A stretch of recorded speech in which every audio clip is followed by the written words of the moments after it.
Hi, my name is Brian, and let's talk about a problem that shows up in almost every industrial facility: heat. Inside electrical enclosures, critical components like VFDs, PLCs, power supplies, and control electronics generate heat while they operate. If that heat is not managed properly, it can shorten component life, cause unexpected failures, and bring production to a stop. In this video, we'll break down how to choose the right cooling solution for your electrical enclosure so your systems stay protected and your production line keeps running. A failed VFD or PLC in the middle of a shift can quickly turn into hours of expensive downtime. In many cases, the root cause is simple: the electrical cabinet got too hot. Heat is a quiet threat. It builds gradually, stresses sensitive components, and eventually causes the system to fail. So, how do you prevent that?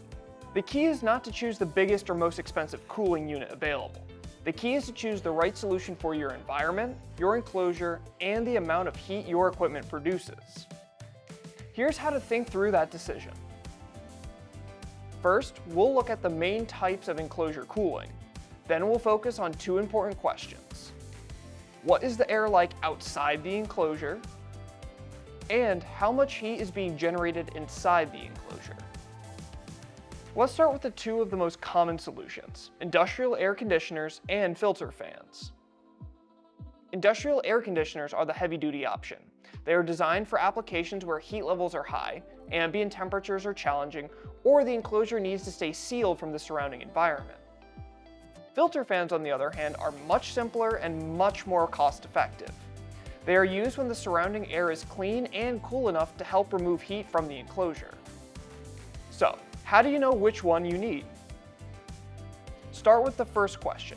What is the air like outside the enclosure? The quality of the surrounding air is one of the most important factors in choosing a cooling solution.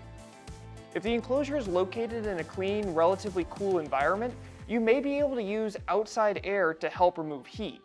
In that case, a filter fan can be practical and an affordable option. But if the surrounding environment contains things like dust, moisture, oil, chemicals, or other contaminants, you do not want that air entering the enclosure. Sensitive electronics need to be protected, which means the enclosure should remain sealed. Once you understand the outside environment, the next question is, how much heat is being generated inside the cabinet? This is known as the internal heat load. If the components inside the enclosure are only producing a small amount of heat, the goal may simply be to move warm air out and bring cooler air in.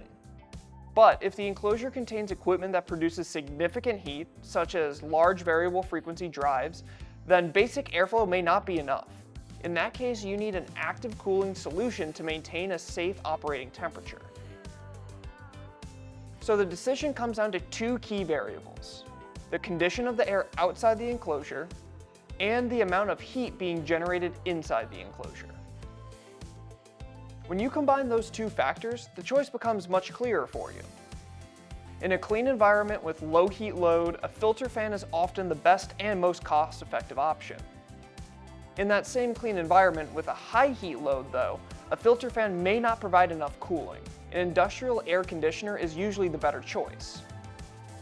On the flip side, in a dirty or contaminated environment with a low to moderate heat load, the enclosures should still remain sealed. In that case, an air conditioner or heat exchanger may be the right solution for you.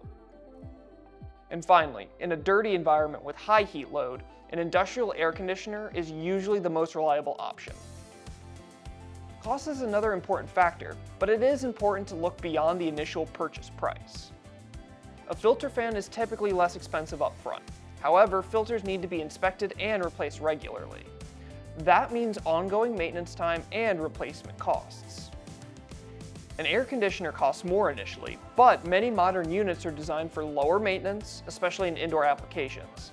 Depending on the environment and the cost of downtime, that higher upfront investment may save money over the life of the system. There are also situations where neither a standard air conditioner nor a filter fan is the best fit. That's where more specialized solutions come in. One option is a heat exchanger. A heat exchanger is useful when the surrounding environment is dirty, but the enclosure does not require aggressive active cooling. It transfers heat from the air inside the enclosure to the air outside the enclosure while keeping the two air streams separate. This allows heat to be removed while keeping dust, moisture, and contaminants out of the cabinet itself. Another specialized option you have is a vortex cooler.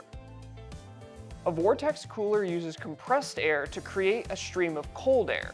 It has no refrigerants and no moving parts, making it useful for smaller enclosures or unique applications where traditional cooling methods may not be practical. The most important point is this: sizing matters. If a cooling unit is oversized, you may spend more than necessary on the equipment and the energy required to run it. If the unit is undersized, it may not protect the electronics inside the enclosure, increasing the risk of failures and costly downtime. The goal is to find the solution that matches the application. So, when evaluating enclosure cooling, don't start by asking, what is the most powerful cooler we can install? Start by asking, what is the right cooler for this environment and this heat load?